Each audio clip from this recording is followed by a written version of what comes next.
Bókin eftir Dr. Adel Al-Saroni, Red Island, Rauða eyjan, eða Al-Jazera al-Hamra, sem staður í Ras al-Khaimah í arabísku Sameinuðu furstadæmunum.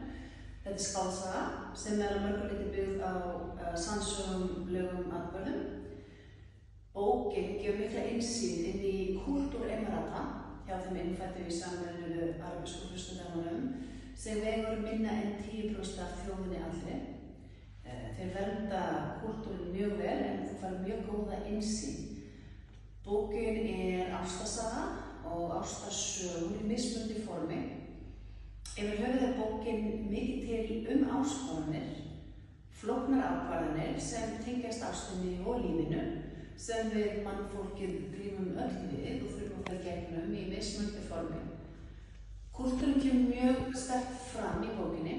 Það mikið vitnað í Kóraninn, ýmis vers og einnig arabísku ljóð sem mikið hluti af þeirra menningu og gilda.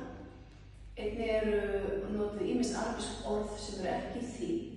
Það erfitt að þýða orðin sem gerir þetta meira authentic og bara með dýpri og merkilegri. Bókin ekki bara innsýn í menningarheims Sameinuðu arabísku furstadæmanna, heldur hún fær mann til að hugsa.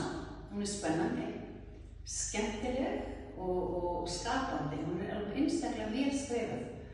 Ég mæli eindregið með þessari bók